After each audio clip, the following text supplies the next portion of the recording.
In this problem, we're asked to consider a 2.5 milliliter sample of milk which is treated with sodium oxalate, which will precipitate the calcium as the calcium oxalate solid here.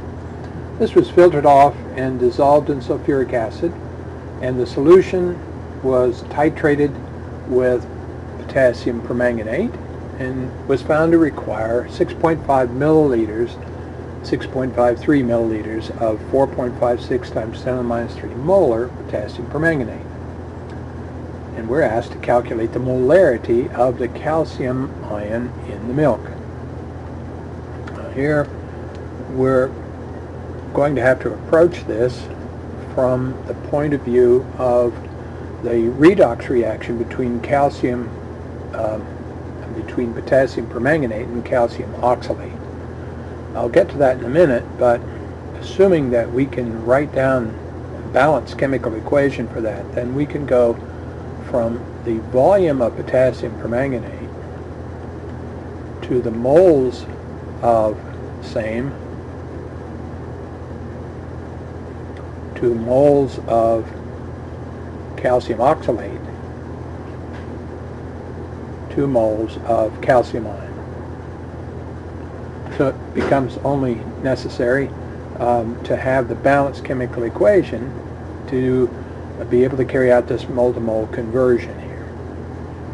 The chemical equation in the skeletal form is CaC2O4 plus KMnO4 plus sulfuric acid, acidic medium,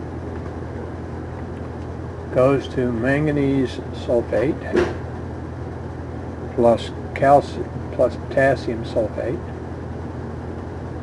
plus calcium sulfate plus CO2 and water. Now that's very complicated, so I would suggest that we look at the net ionic equation and we balance that to get the ratio that we need for this step. So the net ionic equation here will be C2O4 2 minus aqueous plus permanganate ion aqueous plus hydrogen ion goes to manganese 2 plus from the manganese sulfate plus CO2 plus H2O. This is much easier to balance. The C2O4 2 minus has carbon in the plus 3, can't read that, plus 3 oxidation number. Permanganate has manganese in the plus 7 oxidation state. And over here we have manganese plus 2, so that's plus 2 oxidation number. And we have carbon in CO2, which is plus 4.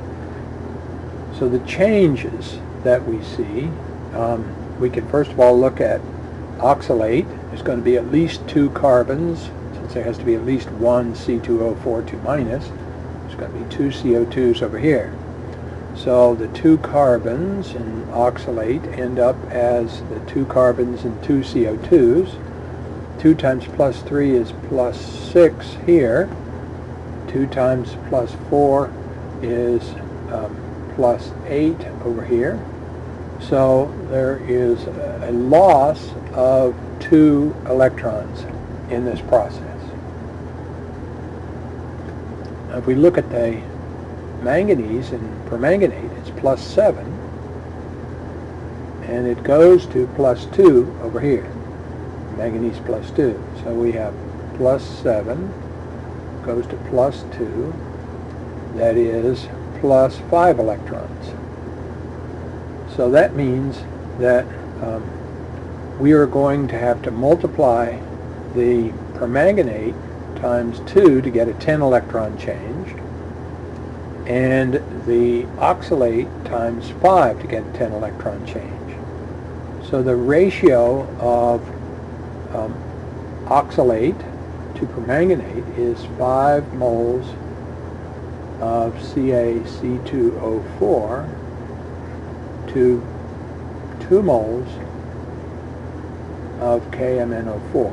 We don't have to go further. We only need that information. So, in order to get the molarity, we'll start with the volume of potassium permanganate. This needs to be in liters. So we'll say 6.53 times 10 to the minus 3 liters of permanganate times, and we're going to do a volume to mole conversion, so we use the 4.56 times 10 to the minus 3 moles of KMnO4 per 1 liter. This is liters over here. So that gets us to moles of permanganate. Now we want to convert this to moles of oxalate. So this is 5 moles of calcium oxalate divided by 2 moles of permanganate. And then we need to go to moles of calcium ion. 1 mole of calcium ion over 1 mole of calcium oxalate.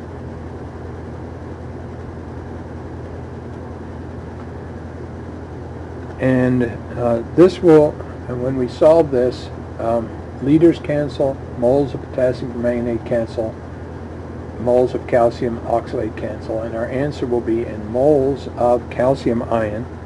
And this is 7, when we do the arithmetic, 7.44 times 10 to the minus 5 moles of calcium ion.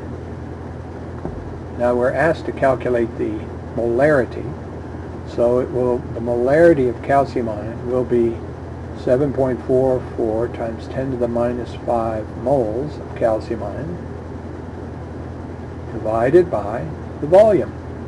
And the volume was 2.5 milliliters, so that'll be 2.50 times 10 to the minus 3 liters of solution.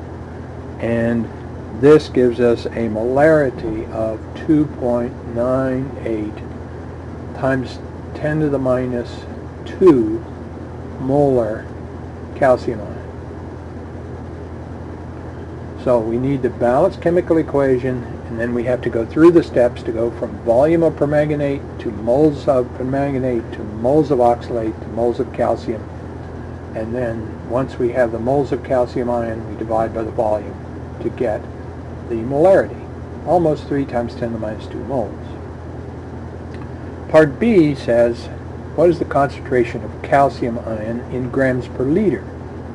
Is this value consistent with the typical value in milk, about 1.2 grams of calcium per liter?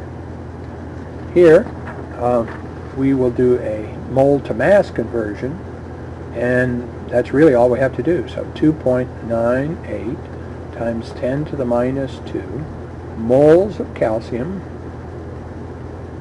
in 1 liter.